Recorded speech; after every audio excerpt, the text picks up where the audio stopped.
Ümit fondu mындан 5 жыл мурда түптөлүп, негизинен балдар үйлөрүнө, кароосуз калган өспүрүмдөргө материалдык жардам көрсөтүп келген. Өткөн жылдан бери балдар үйүнөн чыгып, кароосуз калган мекендештерибизге акысыз турак жай куруп берүүгө киришишкен. Бул жолу Жалал-Абад шаарындагы Жеңиш Кичи районуна 21 бөлмөлүү 2 кабаттуу үй куруп башташкан. 21 ар бир отдельный болуп, такта комнаталар 2ден болуп калат экен, аялдарга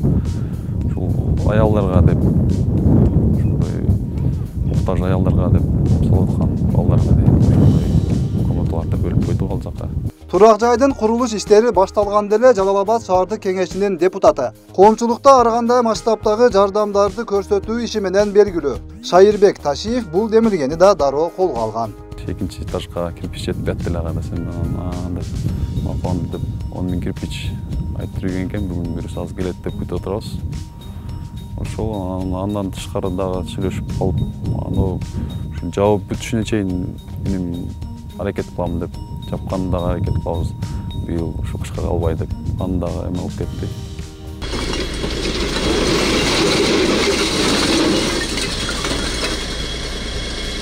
Айтылган курулуш каражаттары жеткирилди. Заманбап шарттары менен бүтүп, айтылган жарандарга тапшырылганга чейин колдоо көрсөтүлөрүн Жалал-Абад шаардык кеңешинин Ата журт фракциясынын лидери Нуртилек Орозбаев айтат. Муктаждарга деп салынып аткан үйгө ушу шаардык кеңешибиздин депутаты Шайырбек Кыдыршаевич агабыз ушул жер башталгандан бери өзүнүн демилгеси менен жакшы жардамдарын көрсөтүп келатат. Башында ушул 5 тонна цемент бөлдүрүп берди ушул жеринен өзүнүн жеке эсебинен.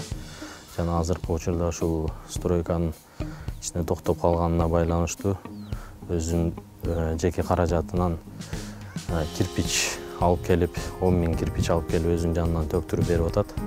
Мындан ары дагы Кудай кааласа ушул стройканын бүтүшүнө чейин өзүн карап дагы колунан келген жардамдарын берем деп келатат.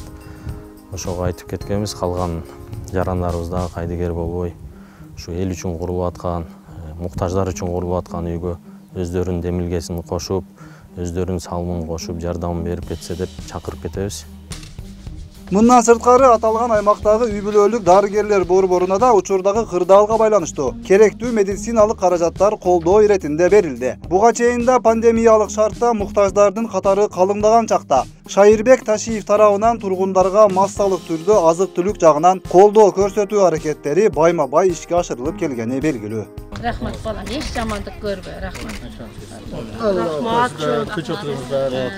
Рахмат. Жакшы болсун, башка тынч болсун. Өткүрбек Рахманов, Акниет Кеңешев, Регион.